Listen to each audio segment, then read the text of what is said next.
So, have you ever actually looked at a drop of blood and wondered, what's really going on inside it?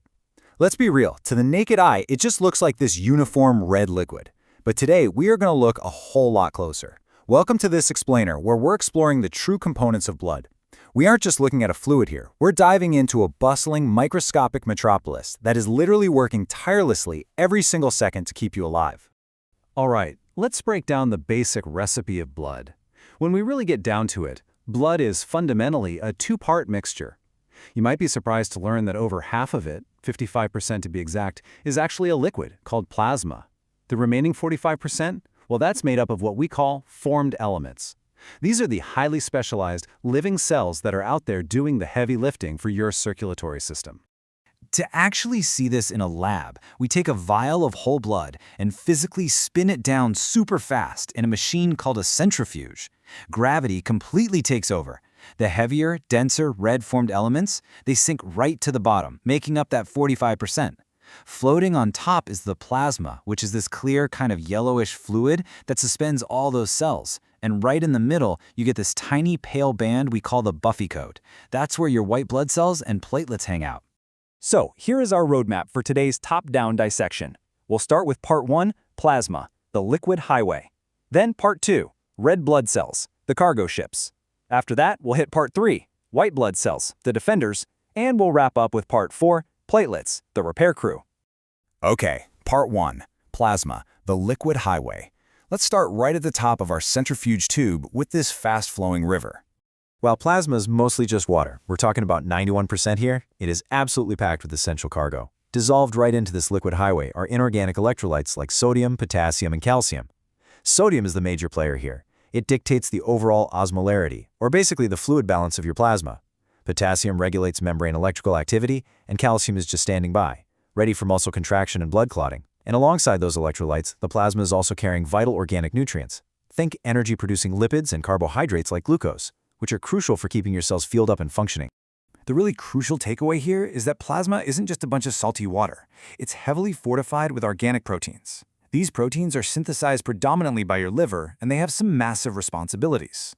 Albumin basically acts like a giant sponge. It maintains osmotic pressures so fluid doesn't just leak right out of your blood vessels. Globulins function as transporters and even act as antibodies for your immune defense. And then there's fibrinogen.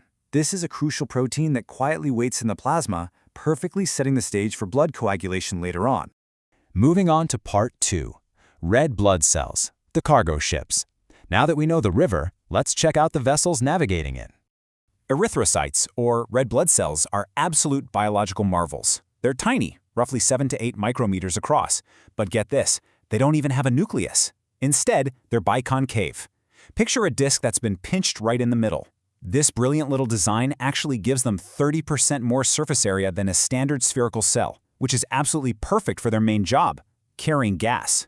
Inside, they are just packed to the brim with hemoglobin. This is the essential molecular machinery of the cell. Every single hemoglobin molecule features 4 iron-binding heme groups to grab onto oxygen, and 4 globin chains to transport carbon dioxide away as waste. And watching this heavy lifting in action is just incredible. The hemoglobin molecule is so dynamic. When it's in the lungs, where oxygen is super plentiful, the iron in those heme groups eagerly snaps up oxygen molecules. But as this cargo ship travels down the plasma highway and reaches your oxygen-starved peripheral tissues, the hemoglobin physically changes state. It unloads that vital oxygen right where your body needs it most, grabs the carbon dioxide waste, and heads all the way back to the lungs. This brings us to Part 3, white blood cells, the defenders. Let's meet the highly specialized security forces of our blood metropolis. Now, there are a few different types of these defenders roaming around, so we need to bring a little order to this microscopic army. When scientists look under a microscope, they classify these leukocytes into 2 main categories, based purely on how they look. We have the granulocytes, neutrophils, eosinophils, and basophils, which literally look like they have tiny grains or spots peppered throughout their cytoplasm. And then we have the agranulocytes, lymphocytes, and monocytes. Agranulocyte just means without granules, so these have a much smoother appearance. Let's look closely at the most common defender on the beat, the neutrophil. These guys make up a massive 60 to 66% of your peripheral blood leukocytes. They're your innate first responders. Notice that weird multilobed nucleus and all those distinct granules? Well, those granules are essentially bags of lysosomal enzymes. When you get an infection, neutrophils act as microphages. They rush right to the site to physically engulf and destroy the invading bacteria. It's like biological Pac-Man. To see just how visibly different these granulocytes can be, take a look at the eosinophil. If a lab tech stains a blood smear, eosinophils light up with these striking, densely packed pink-purple granules. They make up a much smaller percentage of your white blood cells for sure, but their distinct structure is perfectly tailored for their specific jobs, like fighting off parasitic infections and regulating your allergic responses. So what about the smooth cells? The agranulocytes provide totally different defensive tactics. Lymphocytes, which include your B and T cells, are the real brains behind your adaptive immunity. They're the ones that remember specific pathogens and create targeted antibodies. Monocytes, on the other hand, are your heavy infantry. They cruise around in the blood, but when they migrate into your tissues, they enlarge into these incredibly powerful macrophages. They can destroy tough targets like tuberculosis bacteria, and they even present pieces of those defeated enemies to the T cells to coordinate a much wider attack. Finally, Part 4, Platelets, the repair crew. Imagine you get a simple paper cut. What happens next? The craziest thing about platelets is that they aren't actually whole cells at all. No, they're incredibly small cell fragments, maybe just 2 to 4 micrometers wide. They actually break off from these massive precursor cells in your bone marrow called megakaryocytes. But do not let their size fool you. These are heavily armed fragments. They are loaded with structural muscle proteins, actin and myosin, which allow them to physically change their shape. Plus, they carry dense chemical granules packed with calcium and energy molecules like ADP, which they need for an immediate emergency response. So, back to that paper cut. The exact second that happens, your body initiates a strict 3-step emergency protocol called hemostasis. Step 1 is the vascular phase. The injured blood vessel literally clamps down. It spasms to restrict the blood flow.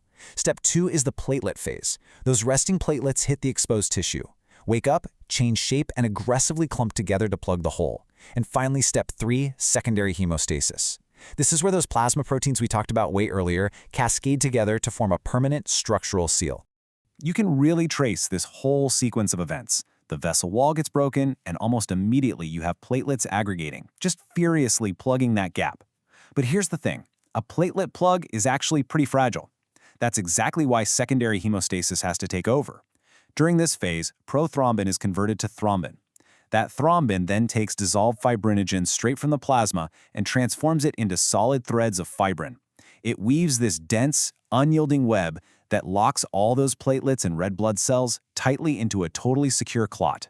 But a bustling biological metropolis can't just leave scaffolding up forever, right? Once the underlying tissue is safely healed, usually taking about 36 to 48 hours, the cleanup phase begins. We call this fibrinolysis. A substance naturally in your blood called plasminogen gets activated into an enzyme called plasmin, and this plasmin acts exactly like a pair of biological scissors. It slowly degrades that fibrin web, safely melting the clot away and beautifully returning the liquid highway to its smooth, normal flow. It really is breathtaking when you step back and think about it for a second.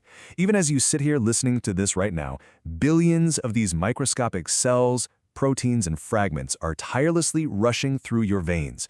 They're communicating, defending, and repairing, all just to keep you alive. This incredible, complex circulatory dance is happening inside you at this very moment. It really makes you wonder what other beautiful, unseen systems are operating away right now within your own biological metropolis. Keep that curiosity alive, and thank you so much for exploring with us today.